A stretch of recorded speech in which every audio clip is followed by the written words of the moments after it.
Mon cœur bat fort dans ma tête. Ça cogne dans mes tempes et je respire péniblement. Je sais que je vais y aller, mais avant, je dois m'engager dans ce gouffre qui semble vouloir m'avaler toute crue. Je jette un œil furtif vers le bas et cet escalator infernal, et c'est encore pire. Je prends mon téléphone et j'essaye d'appeler. Assurance, réconfort, encouragement. Ça ne répond pas. Je suis seule, je suis terrifiée. Je cherche dans les visages des passants un je ne sais quoi familier qui me tranquilliserait. Je suis déjà engagée, je ne veux pas revenir en arrière, mais je ne pourrai pas sauter seule, pas cette fois. Paniquée, désespérée, mais non moins déterminée, j'interpelle alors un profil à béret, une inconnue qui pour moi transpire la bienveillance. Je lui bredouille mes phobies et demande à la coller pour descendre cet escalator. Non seulement elle accepte, mais elle a une jolie voix, une voix apaisante, et une seconde plus tard, je me tiens à ses côtés tandis que nous descendons, et ça va très vite. Mais ce n'est pas terminé. Une fois en bas, il reste à franchir plusieurs étapes avant d'accéder à ce train qui me conduira vers l'amour. Elle ne va pas du tout dans la même direction, mais voyant mon visage se décomposer à l'idée de me retrouver seule dans l'antre de la bête, elle propose de m'accompagner, m'invitant à bien respirer. Elle attendra même sur le quai avec moi et m'aidera à me calmer jusqu'à l'arrivée du train. Nous aurons le temps d'échanger nos numéros et de brèves présentations. Ce soir-là, j'ai noté dans mon carnet une belle rencontre, un signe peut-être déterminant, une coïncidence déconcertante dans le bon sens du terme. Cette inconnue si familière, cette super-héroïne si humaine qui m'a permis d'accomplir l'exploit à ce moment-là, de prendre un RER seul, c'est cette belle personne que je vous présente. Elle s'appelle Louisa, elle est sophrologue, elle m'a beaucoup aidée, et elle se livre à son tour sur les peurs qui la hantent, l'animent, la questionnent, la motivent. Bienvenue dans Anti-Héroïne, votre podcast qui décortique les peurs ordinaires.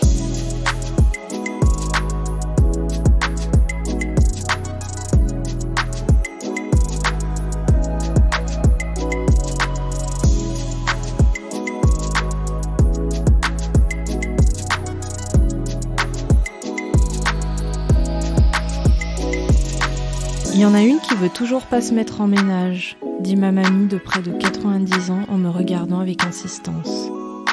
Comme souvent, j'ai laissé dire, non sans m'interroger en silence. J'en ai eu des histoires, et même de très belles, mais ça n'a jamais débouché sur un engagement formalisé, quel qu'il soit. Et je n'ai jamais pu vivre ce que la plupart des gens vivent. Je n'ai jamais réussi non plus à m'expliquer de façon suffisamment convaincante pourquoi je n'ai pas droit à une construction dans la durée avec quelqu'un que j'aime. Le désir ne m'en a jamais manqué, bien au contraire. Je ne crois pas non plus avoir peur de l'engagement. Quand je décide de me lancer dans un projet, c'est avec autant de passion que d'organisation, et il m'est quasi inconcevable d'abandonner en cours de route. À moins que ce ne soit la faute de mon inconscient, une peur inconsciente serait-elle chez moi à l'origine du sabotage de toute tentative d'engagement ? L'engagement désigne l'action de se lier par une promesse, une convention, un contrat, d'après un mix du Larousse et du Robert. Louisa en a elle une peur bien consciente, comme elle l'explique à mon micro. Bonjour Louisa. Bonjour. En tant que thérapeute, est-ce que la perspective de parler de vos propres peurs publiquement vous fait peur ? Et pourquoi, si c'est le cas ? Peur, non. Pas spécialement peur, non. Non. Non, parce que thérapeute veut pas dire que je ne suis pas un être humain. J'ai comme tout le monde des angoisses, des peurs, des attentes, des espoirs, des désespoirs. Non. C'est pas un exercice super. C'est pas un. J'ai pas l'habitude, vraiment. Mais je le fais. En même temps, je suis en confiance, hein. C'est pas du tout... voilà, j'y vais tranquille, hein. Je saute dans le grand bain, là. Mais avec vous. Alors, donc, vous êtes aujourd'hui sophrologue, mais vous avez vécu plusieurs vies, il me semble. Pourquoi avoir fait ce choix, finalement ? Et est-ce qu'il vous est arrivé d'avoir peur de changer de voie, justement ? Alors, oui, j'ai été... directrice marketing, c'est vrai, j'ai eu plusieurs vies, c'est vrai. J'ai fait des études de lettres et de langue, etc. Oui. Mais, dans ce que j'ai fait, dans mon parcours, il y a toujours eu l'humain, quelque part. Donc, j'ai toujours aimé l'autre. J'ai toujours aimé l'écouter. Je le faisais. C'était automatique. Et puis, comme je dis souvent, altruiste, on le devient un peu difficilement. Enfin, moi, j'ai du mal à croire qu'on devienne altruiste. J'ai l'impression que c'est une qualité où on l'a ou on l'a pas. On l'a en soi ou on l'a pas. Je pense l'avoir. J'aime les gens. Et il y a beaucoup de gens en ce moment qui disent j'aime personne, je vais être tout seul. Moi, j'aime pas être toute seule. Donc voilà, moi j'aime les gens, voilà, je me retrouve seule, mais c'est pour me ressourcer, pour me retrouver, pour recharger les batteries, vous voyez. Mais j'aime aller vers l'autre. Donc je me suis dit il va falloir qu'à un moment donné, ça me rattrapait en fait, c'était en moi. Donc j'ai eu beau avoir plusieurs vies, faire du marketing, j'ai été commerçante. J'ai beaucoup de petites choses comme ça parce que j'ai plus 20 ans, mais j'aimais parler, j'aimais aller au contact des autres et savoir qu'est-ce qui se passe dans ta tête. Et si j'en faisais, et si j'allais, si je reprenais mes études, donc j'ai repris mes études, tard, hein, voilà, et j'ai refait, voilà, de la sophro parce que je voulais quelque chose, je voulais aller parler avec les gens et je voulais le cerveau m'intéresse, comment on fonctionne, la psychologie, pourquoi on fait ça, pourquoi pas ça, pourquoi on réagit comme ci, pourquoi pas ça. Des fois, je me pose des questions incroyables. Hein. Je pose des questions, les pourquoi, comme les enfants, vous savez pourquoi le ciel est bleu, c'est tout moi. Hein. Pourquoi il n'y a pas de nuages aujourd'hui, c'est tout moi. Donc non, j'ai pas eu peur de changer de vie, mais effectivement, beaucoup de gens vont aller calculer les risques. Peut-être que en se disant mais je gagnerai moins, je gagnerai plus, parce qu'on pense à tout ça, en tout ce que vous voyez. Ouais, à la sécurité aussi peut-être. Exactement. Parce que vous êtes à votre compte. Exactement. Donc effectivement, je gagne beaucoup moins ma vie qu'avant, si on parle d'argent, vous voyez. Mais c'est beaucoup plus enrichissant. Alors ça fait bateau de dire ça, parce que tout le monde dit ah mais tu sais l'humain, je gagne tellement plus, vous voyez. Mais non, j'ai pas eu peur d'aller à la rencontre des autres et de moi avant tout. Mais après, peut-être que c'est aussi parce que c'est bien tombé. Ça arrive à un bon moment de ma vie. Je sais pas si j'aurais pu faire ça, si j'avais pu faire ça à 25 ans. Sûrement pas. Après, je connais pas de thérapeute de 25 ans, 30 ans, je sais pas, vous en connaissez. À 25 ans, je voulais gagner ma vie. Aujourd'hui, je veux donner un sens à ma vie. Et pourquoi la sophrologie alors ? J'aime bien la sophrologie pour le fait en fait, c'est une technique c'est comment travailler comment travailler son estime de soi, mais c'est aussi des techniques à travers des exercices de relaxation, de méditation. Moi, j'aime bien l'idée qu'avec ces exercices-là, apprendre à respirer, etc. Comment on peut aller mieux. J'aime bien en ça, la sophro, elle est dans ça. Il y a des techniques qu'on a été piquées au yoga, hein, parce que c'est des techniques de yoga beaucoup, et d'aller apprendre à respirer, on ne nous l'apprend pas toujours, je trouve. Et dans la sophrologie, on vous apprend ça. On vous apprend qu'effectivement, il y a les mots, tout le monde le dit, hein, M-O-T, qui libère des mots, M-A-U-X, c'est bateau, tout le monde le dit aussi. Il y a ça, il y a une partie de ça, mais il y a aussi, allez, maintenant, on va aller faire de la respiration. Et les sophrologues sont pas tous coachs de vie, parce que souvent on me demande ça. Je ne vous apprends pas à gérer votre vie. Moi, je suis pas là pour vous dire fais ci, faites ça, fais à quelqu'un de faire ci ou faire ça. Je suis juste là pour prendre la main, et peut-être que le sophrologue, dans un escape game, si on prend cette image, il voit peut-être un petit peu avant vous, peut-être la sortie. Là où quelqu'un d'autre paniquerait, c'est tout noir, c'est sombre, machin, et serait en panique. Peut-être que le sophrologue, il a vu, il voit la sortie et il voit comment on va se sortir de ça. Et j'aime assez l'idée de tenir la main de l'autre et de le conduire vers la sortie et de faire en sorte qu'ils se sortent des idées noires, etc. Parce qu'on le voit pas toujours. C'est pas si simple que ça d'aller parler à quelqu'un et de demander de l'aide et de dire parce que souvent on a l'impression que aller mal, ça nous renvoie à peut-être à une impuissance. Ah mais je peux pas me débrouiller toute seule et d'aller se faire aider. Vous voyez l'expression aussi. Je vais aller me faire aider. Fais-toi aider, fais-toi suivre. Toutes ces expressions toutes faites. le sophrologue, il peut vous aider, il vous tient la main, etc. Mais il vous coache pas en vous disant fais ci, tu devrais, etc., etc. Il vous aide par des exercices, il vous aide par une prise de conscience aussi de ce que vous vivez. Peut-être que on n'a pas forcément toutes et tous conscience de ce qu'on vit, de ce qu'on traverse. On pense que c'est une petite lumière, ça éclaire un peu. Je trouve que dans la sophrologie, on oublie souvent. Les gens me disent ah oui, tu fais des massages. Non, je ne masse personne. Ah, c'est un truc de technique. Il n'y a pas que les techniques. J'aime l'idée que dans la sophrologie, il y a une partie de psychothérapie, parce que vous êtes obligé de parler avec l'autre. Dans l'anamnèse, pendant l'anamnèse, cette période, c'est 1 heure, 1 heure et demie que je prends, où je vous pose plein de questions, je pose plein de questions à la personne. C'est pas seulement, c'est pas des questions du style, qu'est-ce que t'aimes faire le samedi, le dimanche ou le lundi. Ça, c'est vraiment des questions très très personnel, et là on va aller chercher un petit peu, je vais aller fouiller un petit peu dans le passé, dans le passé, dans le présent, ou dans ce qu'en tout cas vous voulez bien me dire de vous. En tout cas, j'aime bien aller chercher ça. Donc il y a une partie quand même de psychanalyse, même si j'en suis pas une, je suis pas une, j'ai pas encore en tout cas le diplôme pour, mais j'aime bien l'idée de ça, j'aimais bien ça, et d'aller combiner ça avec il y a de la détente, on peut apprendre à se détendre, ça s'apprend, et pas seulement en s'asseyant et en s'allongeant en face d'un livre, avec un livre ou en face d'une télévision.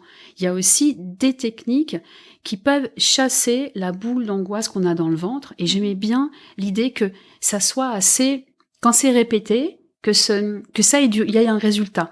Quand on fait vraiment ces exercices-là avec la respiration, chasser les énergies négatives ou chasser le stress, il y a plein d'exercices en sophrologie, il y en a plein.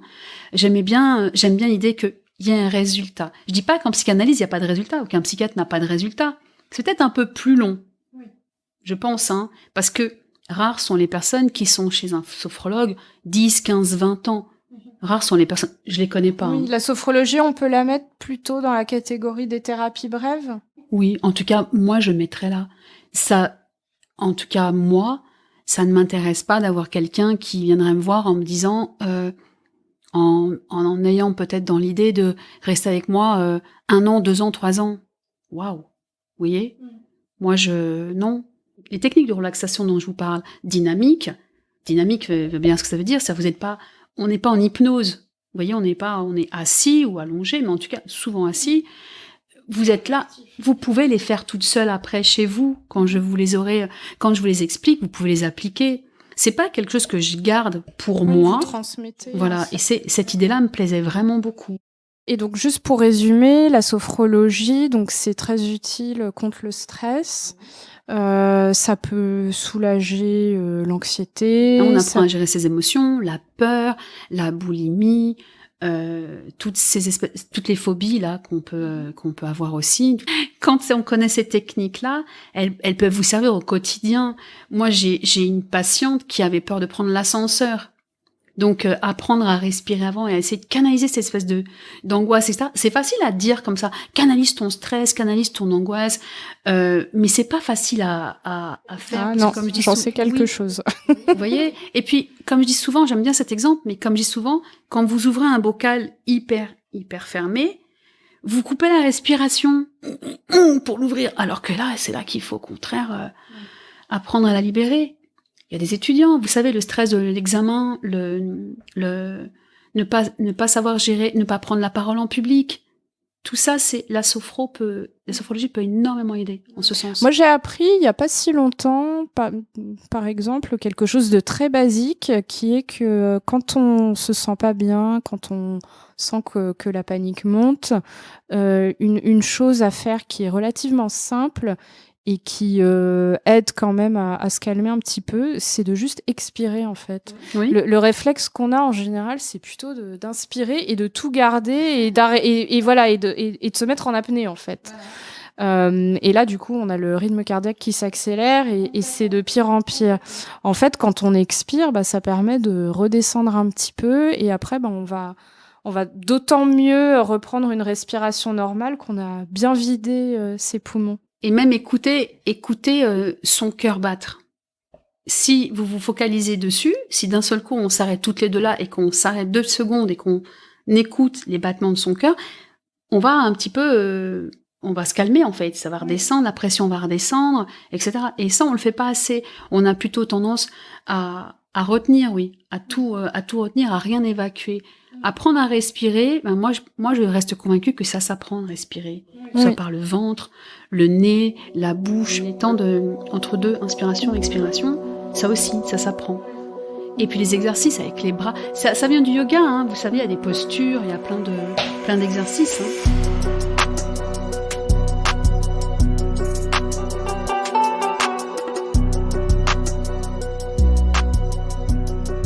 Petite pause avant d'entrer dans le vif du sujet. L'enquête sur la peur d'Anti-Héroïne se nourrit de vos retours et des étoiles que vous donnez aux épisodes sur votre application de podcast.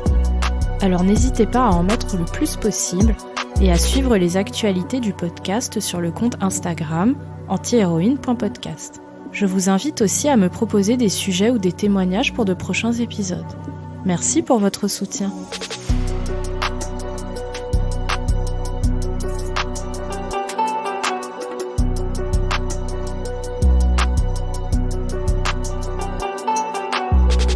Alors Louisa, est-ce qu'il vous arrive d'avoir peur? De quoi et dans quelles circonstances? Oui, bien sûr que j'ai peur. Encore heureux que j'ai des peurs. Heureusement. Ouais. Ah oui, heureusement. Non. Sophrologue, thérapeute, ce que vous voulez. Moi, si vous me trouvez un psy, n'importe lequel, un psychiatre, qui vous dit j'ai peur de rien, ou je sais gérer, etc., j'y crois pas. Moi, je crois qu'on a tous des névroses, on a tous des trucs. Psy, pas psy, on en a tous. Moi, je peux vous dire que ce qui me fait peur par-dessus tout, c'est pas les araignées, hein, Yasmine. Hein. C'est vraiment de m'engager. Moi, c'est de m'engager c'est l'engagement, mais vraiment. Oui, d'ailleurs, on a fixé ce rendez-vous il y a 3 jours parce que je vous ai demandé si on se voyait plutôt avant ou après mes vacances, mais j'ai senti que si on fixait un rendez-vous dans 3 semaines, ça allait être compliqué. Non, mais je senti comme une petite angoisse monter. Ouais. Pas faux. Ouais, parce que je ne sais pas la projection en avant là. Se projeter, je sais pas faire. Après, je le vis bien, hein. Je n'en souffre pas, c'est l'essentiel. Oui. Sinon, j'irais voir un thérapeute. Mais je n'en souffre pas. J'ai du mal à me projeter à 6 mois, 1 an. Pourtant, pour se reconvertir, comme vous l'avez fait, même plusieurs fois d'ailleurs, il faut bien se projeter un minimum. Oui, mais ça n'engageait que moi. Je n'aime pas les engagements où vous êtes engagé avec moi. Ça n'engageait que moi, ce changement. J'ai fait les formations, tout ce que j'ai fait, je l'ai fait seule. Je n'engageais pas une famille derrière ou c'était des choix personnels et je ne chamboulais rien, je ne changeais rien, si ce n'est ma vie. Mais ça n'engageait personne d'autre que moi. Qu'est-ce qui vous fait si peur dans l'engagement ? Je me suis demandé pourquoi j'ai plus de facilité à promettre quelque chose qu'à m'engager pour quelque chose. Du coup, promettre, ça engage le cœur. Je te promets de t'aimer toute la vie. Ouais, mais si je le fais pas, tu m'en voudras pas pour autant, parce que on va se séparer et j'aurai juste à dire ouais, c'est ça la vie. On s'aime moins, on a changé. L'engagement, j'ai l'impression, hein, je peux me tromper, que il y a la morale qui vient mettre un petit peu son grain de sable dans l'histoire, là. Il y a une espèce il y a mon côté engagement moral, il y a le cœur, il y a le cerveau, il y a la raison. Il y a la raison qui intervient, vous voyez ? Et j'ai l'impression que là, d'un seul coup, si la raison intervient avec le cœur, eh bien, qui l'emporte ? Et il y a un combat, un espèce de petit combat, et là, il me faut, il va falloir que j'assure. Et que le résultat, c'est qu'au bout, il y ait un résultat positif. Je ne conçois pas une seconde que dans un engagement, je n'aille pas au bout et que au bout, il n'y ait pas quelque chose de positif. Donc l'engagement entraîne une obligation de résultat. Complètement. Et c'est ça qui vous stresse. Comme je ne sais pas ce que je vais être dans 6 mois vis-à-vis de cet engagement, il y a tellement d'éléments qui vont peut-être arriver, qui vont peut-être m'empêcher de les réaliser. On pourrait m'en vouloir. Je ne m'engage pas. Je peux promettre d'essayer, de faire des choses, mais je m'engage pas. Est-ce que vous diriez que vous aimez avoir peur ou vous faire peur? Ah non, je déteste ça. Je déteste avoir peur. J'ai pas peur de grand chose, mais parce que justement, je m'aventure pas dans ce que je suis pas du tout téméraire. Hein. Je suis courageuse, mais pas téméraire. Faire peur, j'aime pas ça, mais je sais que j'ai fait peur. Mais à l'insu de mon plein gré, comme dirait l'autre. Mais vraiment, c'était involontaire. Mais je sais que oui, j'ai fait peur. Parce que il paraîtrait que je ne suis pas rassurante. Vu que je ne m'engage pas, ça veut aussi dire qu'on s'engage pas.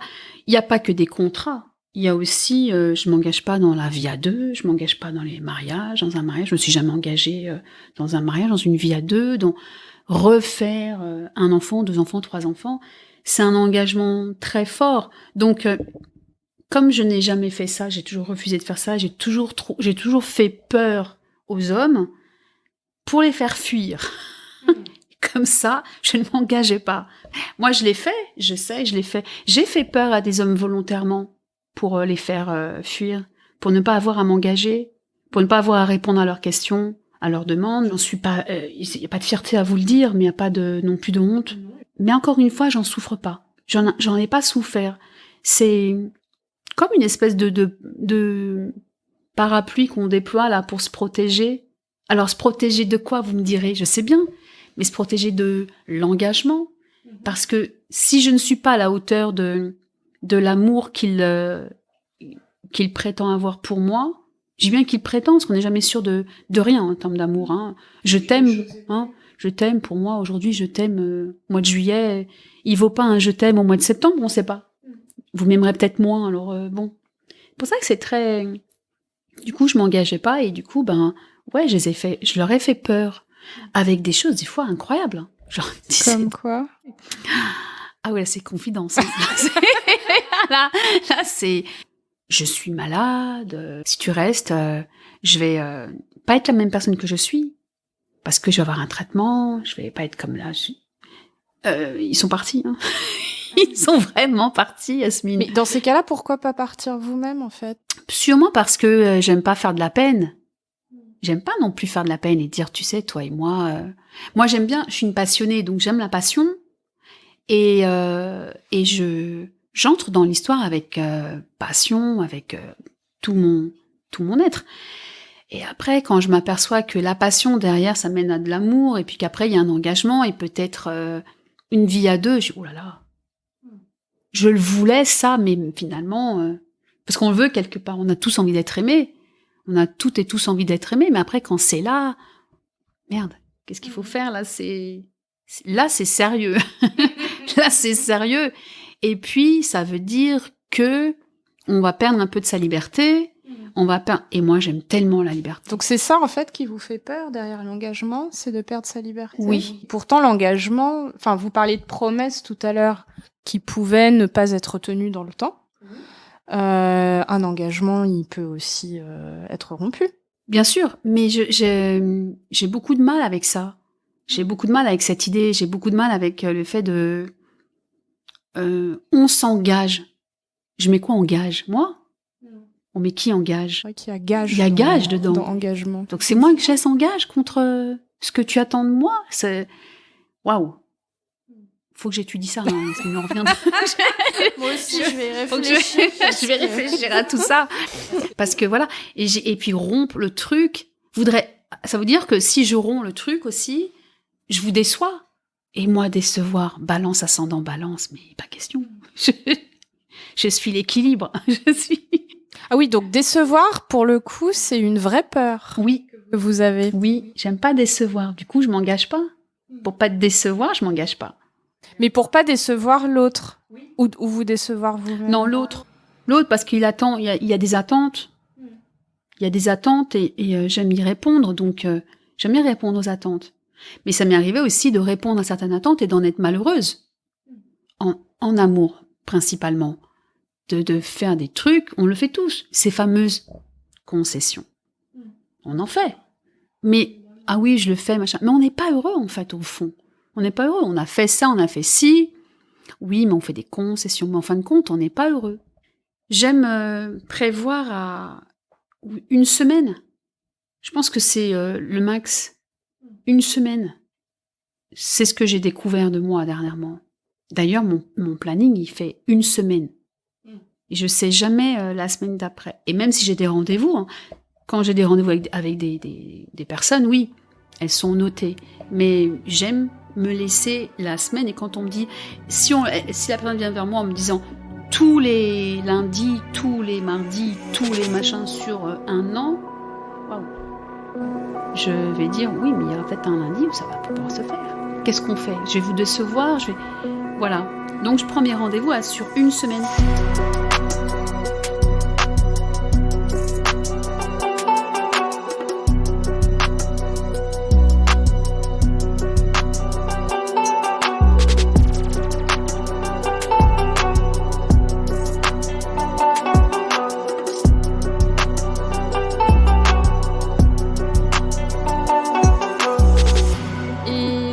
Pensez gérer cette peur justement, donc notamment cette peur de l'engagement. Vous parliez tout à l'heure du fait que vous faisiez peur aux autres pour qu'ils s'en aillent. Ils sont partis, c'est une manière de gérer. Ouais. Mais peut-être plus de manière quotidienne justement. Là, vous avez donné l'exemple de votre planification hebdomadaire. Comment vous la gérez sinon votre peur? M'engager de manière amoureuse, ça me fait plus. J'ai pas de solution, je le fais pas. Je m'engage pas. Comme j'ai pas trouvé la parade, je m'engage pas. Je fais suffisamment peur aux hommes, je le sais. Donc je l'ai toujours su ça. Parce que de toute façon, dès que vous réfléchissez un peu, vous leur faites peur. Donc c'est pas très compliqué. Dès que vous leur dites oui, mais tu sais, hier je réfléchissais à ce que tu m'as dit, je suis pas vraiment d'accord. Comment ça, t'es pas d'accord? Et là tout de suite, il y a conflit. Donc déjà, on fait peur. Oui, c'est sûr que si je faisais des tartes aux fraises à la maison, je fais moins peur. Je dis pas qu'elles ne sont pas. Attention, hein, je dis pas qu'elles sont moins ceci, moins cela que moi. Attention, je me positionne pas du tout. Hein. Franchement pas. C'est pas votre style de faire des tartes aux pommes gentiment à la maison. Non. On s'en doute. Et je soupçonne certains hommes de pas aimer discuter avec quand il y a conflit. Vous voyez ? Voilà. Après, l'engagement, j'ai pas trouvé la parade. Je leur fais peur comme ça. Je raconte des petites choses comme ça qui pourraient les faire fuir. Ils fuient. Je n'appelle pas quand on attend à ce que je rappelle pas. Je crée vraiment toute une armée autour de moi de petits soldats qui sont très forts pour faire fuir. Mais j'ai pas trouvé comment me guérir de ça. J'ai jamais cherché parce que ça me va bien. Ça me convient. Maintenant, il y a engagement. Un engagement dans le travail, c'est pas pareil. Vous vous engagez à respecter ceci, cela. Vous savez, les contrats qu'on signe, je m'engage à respecter les horaires, je m'engage. Il y a plein de...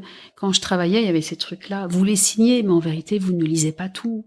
J'ai toujours pensé que dans une entreprise, au travail, c'est pas... une entreprise appartient à votre patron, là. En tout cas, il en est le directeur. J'ai toujours pensé que que vous n'aviez pas...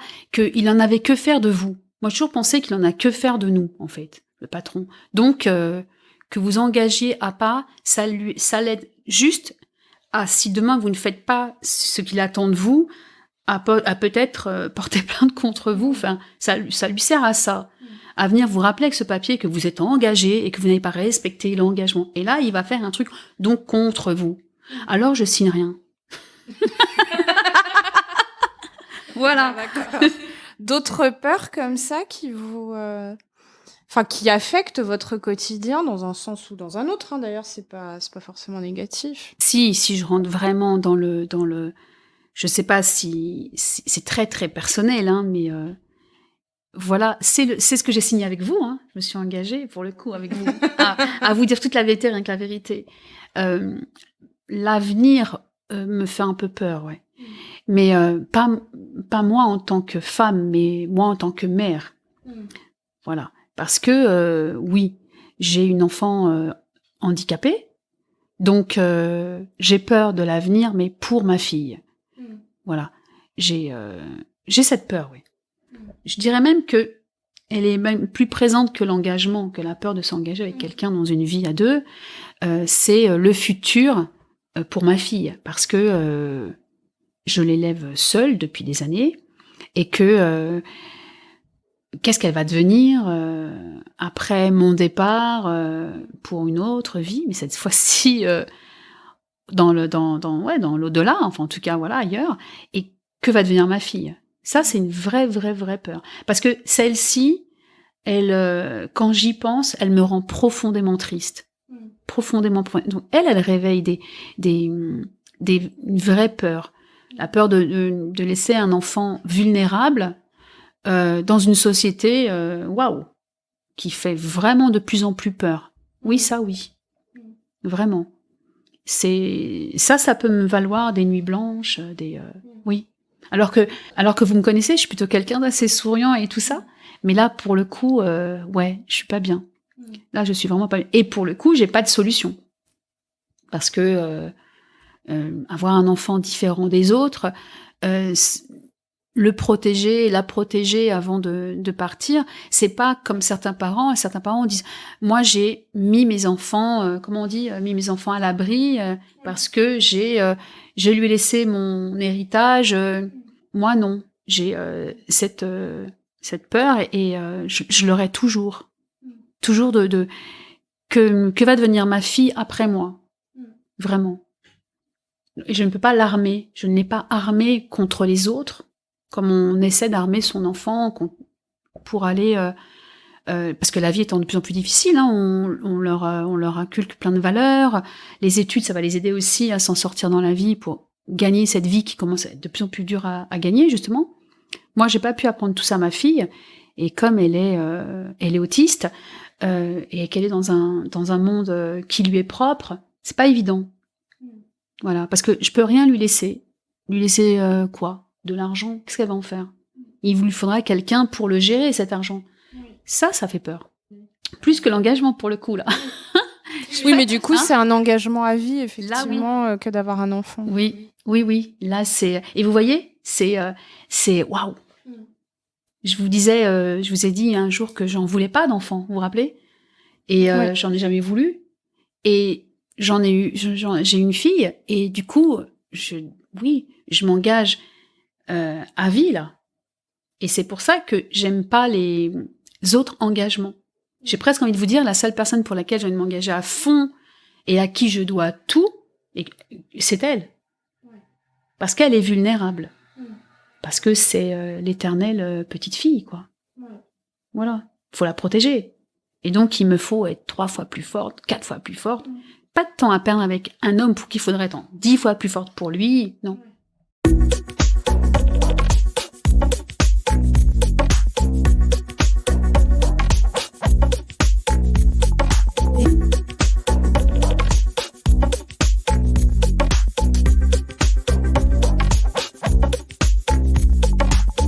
Alors finalement, comment est-ce que vous définiriez votre rapport à la peur? Enfin, quel genre de relation vous entretenez avec la peur? J'essaie de l'apprivoiser. Je pense qu'il faut l'apprivoiser, comme on doit apprivoiser la mort, en fait. C'est pareil, il faut apprivoiser sa peur, parce que elle ne peut pas, celle que j'ai, si je vous parle de ma fille, par exemple, je ne peux pas, elle est là. Je remplis tout le temps ma balance. Vous savez, moi, je dis tout le temps que la balance, il y a 2 plateaux. Et je remplis tout le temps le plateau de positif. Et je me dis, allez, plus c'est positif, et plus la peur va être là, mais elle aura une autre couleur. Elle aura un autre aspect. Je ne veux pas que ça vienne noircir ma vie, m'empêcher de faire des choses. Pour autant, je continue ma vie, par exemple avec ma fille, je continue les choses. La vie continue.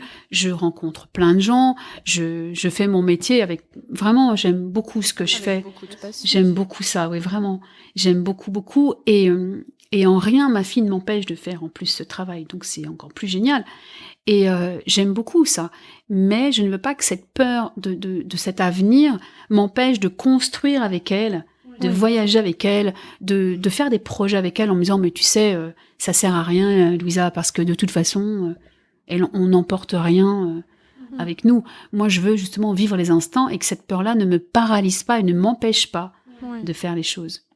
Alors, est-ce que la figure de l'anti-héros ou de l'anti-héroïne vous parle? Oui. Complètement. Ah oui. Ah oui. Elle se bat pas mal, la vôtre, là, hein. Elle se bat pas mal. Elle a envie de comprendre les choses et d'aller, moi, je trouve, au-delà, au contraire. Moi, je trouve. En tout cas, ce que moi je vois de ce que j'écoute, pardon, ce que j'entends de tout ce que vous avez fait en termes de les thèmes que vous avez abordés, je trouve que il y a un désir de comprendre les peurs, etc.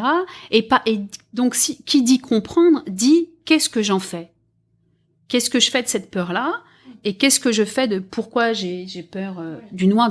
Vous voyez ce que je veux dire? J'écoutais beaucoup vos posts et vraiment, il y a toujours derrière, il y a j'en suis là, j'ai parcouru ça, j'ai fait ça, j'ai cette peur-là, panique, etc., etc. Mais je veux que ça change. Et dans le je veux que ça change, ça, qu'est-ce que j'en fais? À quoi ça me sert? Et c'est pas forcément pour aller au-delà, je veux dire, si demain j'ai peur, admettons, je connais beaucoup de gens qui ont une peur dingue des araignées, des ceci, des insectes, etc. Bon, d'accord. Mais alors après, qu'est-ce qu'on en fait? Il y en aura toujours des insectes et des araignées. Je veux dire, on va pas tous les tuer. Donc, à un moment donné, qu'est-ce que je fais de ça? Ben, c'est soit j'arrête de crier quand j'en vois, à un moment donné, à force. Moi, j'ai vu ça sur moi. À force, j'arrêtais de crier quand j'en voyais les souris, là. Dès que j'avais une peur bleue avant. Et maintenant, à force d'en voir, dans Paris, je crie plus. Vous voyez ce que je veux dire? Ça y est, bon, bah, vas-y, traverse ta route, sors de la poubelle. Bon, voilà, je ne crie plus, mais je crie avant. Changer de trottoir. Maintenant, il passe comme ça. J'ai vachement évolué là-dessus. Vous voyez? Et ça, je pense que voilà, c'est ça, en fait. Et l'anti-héroïne, elle est là pour nous dire, bah, ça existe, je suis comme ça, et puis voilà. Et donc vous vous définiriez plutôt comme une anti-héroïne ou une Complètement, super-héroïne? non, moi je suis une anti. Ah, moi je suis une anti parce que j'aime pas le héros, ouais, s'il est là pour sauver le monde, moi je cherche pas à sauver le monde. Je cherche pas, quand j'aide, mais je sauve pas forcément. Je préfère quelqu'un qui me dit, tu m'as beaucoup aidé et merci de m'avoir aidé, que tu m'as sauvé. C'est toi qui te sauves c'est toi qui as réussi à te sauver d'une situation. Moi, j'ai juste été là pour dire, voilà, peut-être que passe pas par cette porte-là parce que je pense que, mais je pense que. C'est pas tu devrais. C'est pas pareil. C'est pas la même chose. Non, j'aime pas. J'aime pas. Donc le héros, regardez Superman quand il arrive, il dit attends, moi je suis fan de Marvel. Et je vois, et chaque fois il vient pour sauver l'humanité, il dit j'entends un bruit de l'autre côté, il faut que j'aille sauver la tour là-bas qui tombe. T'as rien demandé en fait, laisse-la tomber la tour. Qui t'a dit qu'il fallait aller en... je vois beaucoup de Marvel, hein. Donc voilà. Qui t'a appelé? Oui, puis pourquoi? Et puis après, oui, c'est un autre sujet, oui, mais quelle est la motivation? Oui, pourquoi tu fais ça? Est-ce que c'est vraiment aider les gens qui sont dans la tour? Oui, voilà. Ou est-ce que c'est pour... C'est pour soi, en fait. Est-ce que c'est pas pour soi? Se sentir glorieux, complètement. devenir célèbre. Enfin, il peut y avoir... C'est ça, c'est exactement ça. Voilà. Mais en tout cas, on a tous un peu ce besoin de reconnaissance, de validation. Donc... Reconnaissance, oui, mais après, attention à l'étiquette qu'on peut nous coller et de nos faits, de nous-mêmes en plus. C'est nous qui allons chercher cette étiquette. Après... c'est pas facile à porter parce que une étiquette de super-héros, après, bah, il faut rester sur le... Vous n'avez plus le droit de chuter. Oui. Hein? Moi, je trouve que c'est une grosse pression, aïe, aïe, aïe. en fait. C'est plus facile d'être une anti-héros. Je préfère, clairement. Moi, je préfère. Parce qu'on annonce la couleur direct. On va faire des erreurs. Moi, je préfère. Comme ça. Oui, moi, quand je reçois quelqu'un dans mon cabinet, je ne dis pas, tu sais, dans 4 semaines... Moi, j'ai une dame un jour qui m'a dit, combien de semaines alors il va me falloir pour que j'aime mon enfant? Vous vous rendez compte? Parce qu'elle n'aimait pas son enfant. Bon, je ne peux pas lui dire, dans 4 semaines, je vais t'apprendre à aimer ton enfant. Non. C'est tout un travail, mais il n'y a pas je ne suis pas une super-héroïne, je ne suis pas quelqu'un d'une baguette magique. Et je trouve que c'est pour ça que on nous traite des fois de charlatans, nous comment on m'a dit là, vous savez, les médecins, là, c'est pas les médecins alternatifs, là, vous savez, on fait pas ça. On n'est pas là pour dire aux personnes, oui, voilà, moi je suis super-héros et tu vas voir, avec moi, il y a la solution et machin. C'est pas ça du tout. Et je préfère Je préfère. Parce que c'est une lourde responsabilité quand vous, encore une fois, ça revient au thème qu'on a, quand vous n'y arrivez pas. Et lors de question que mon taux de réussite soit à 0. Ouais. Je suis à 100% pour l'instant. Merci pour l'honnêteté. Je suis à 100. Oui, hors de question. Je préfère ne pas vous avoir dans mon cabinet que vous... Ah non. Je ne veux que des trucs que je réussis.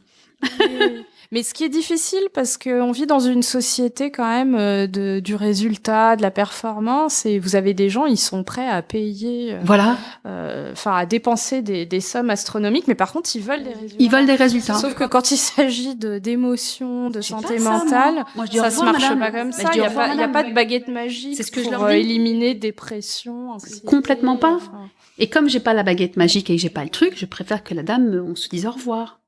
Qu'on se dise au revoir parce que je n'ai pas ça. On peut pas garantir.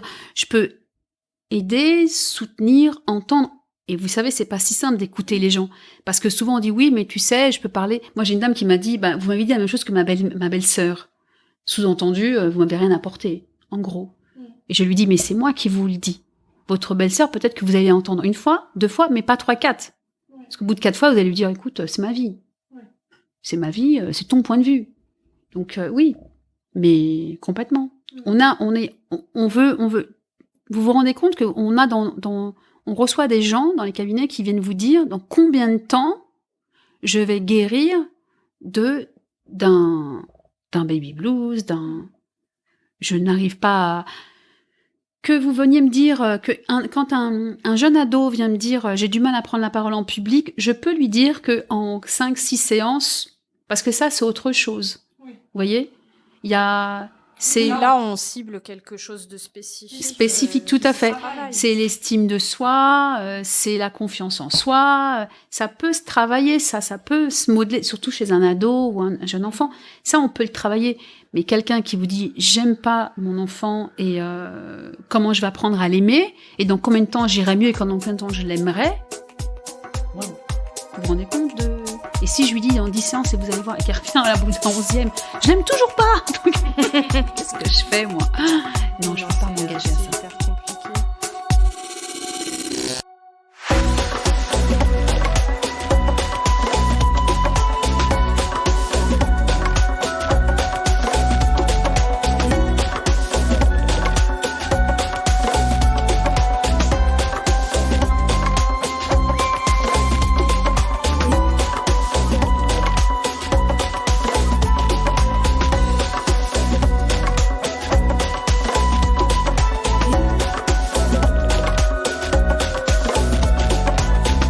De manière générale, qu'est-ce que vous pourriez conseiller à des grands anxieux ou à des personnes qui souffrent de formes particulièrement aiguës de la peur, de phobie, de choses comme ça, qui pourraient nous écouter? Accepter. On commence par accepter ce qui nous arrive avant de voir ce qu'on en fait de cette peur. Mais il faut déjà comprendre sa peur, l'accepter, la comprendre de quoi on a peur réellement, qu'est-ce qui se cache derrière, hein.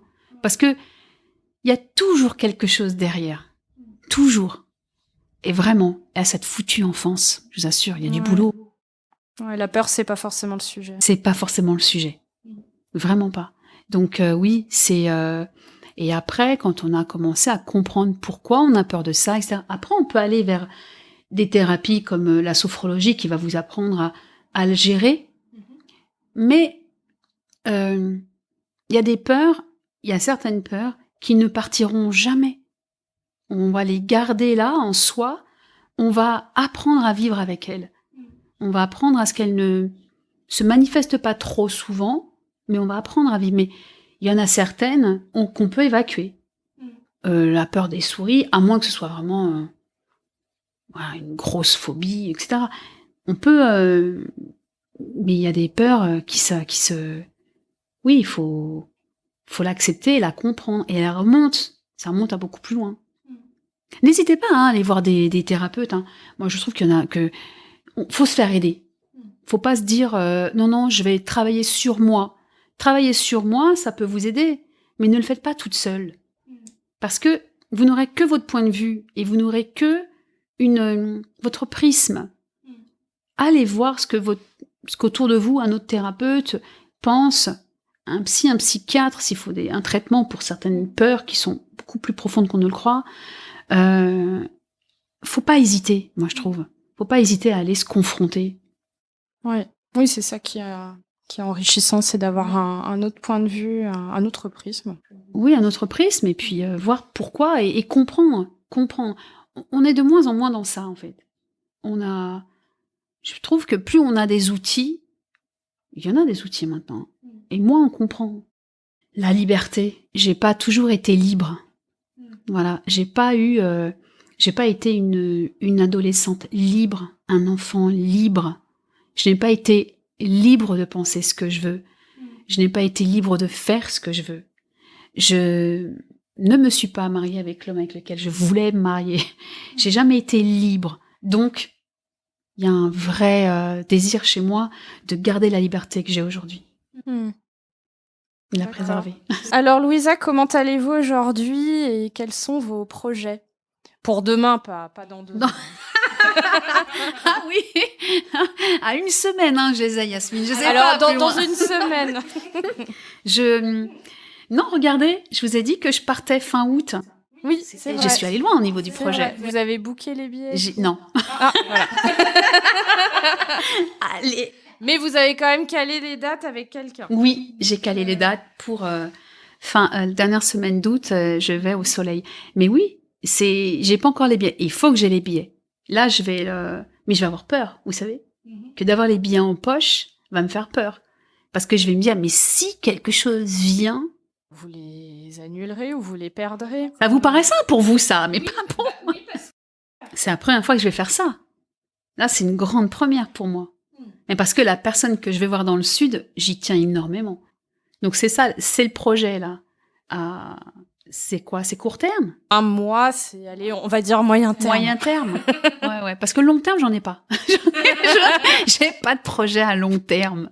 Voilà. J'ai des choses. J'appelle ça après. Vous voyez, au lieu d'appeler ça un projet, je vais appeler ça un rêve. Comme si je m'interdisais de l'atteindre. C'est intéressant, ça. Vous voyez ? Je vais dire non, j'ai le rêve de déménager. C'est pas un rêve déménager. On peut tous arriver à déménager. Oui. C'est vrai ou pas ? Moi, je vais dire, j'ai dans le rêve de déménager. Je rêve de déménager. Merci beaucoup, Louisa, Yasmine, pour ce témoignage particulièrement. Et là, c'était confession. Mais c'est là parce que c'est la confiance. J'ai confiance en vous, vraiment. Merci. Je sais que c'est un cadeau, la confiance. Toujours. Oui, et c'est vrai que c'est pas si simple que ça pour moi d'avoir confiance. Donc là, pour le coup, j'ai envie de vous dire, moi qui ai peur de l'engagement, que tout ce que j'ai dit là n'engage que moi, pour le coup. Ça nous fait une magnifique conclusion. Merci beaucoup, Louisa. C'était vraiment un plaisir et une chance de vous avoir dans Anti-Héroïne. À très bientôt. Au revoir.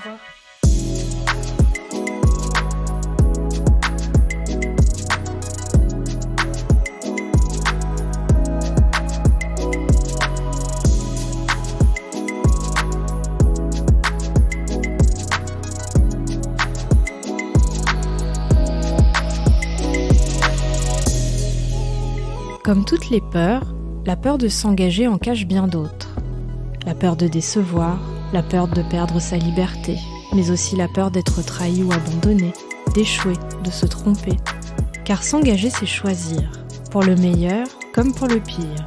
Et c'est souvent là que les souvenirs de blessures du passé refont surface pour nous plonger dans le doute et la peur de répéter ce qui nous avait fait si mal. Il faudrait alors bosser sur nos croyances. Celle qui se base sur un passé révolu qui n'a pas vocation à se reproduire. Tel est en tout cas l'engagement que j'ai pris.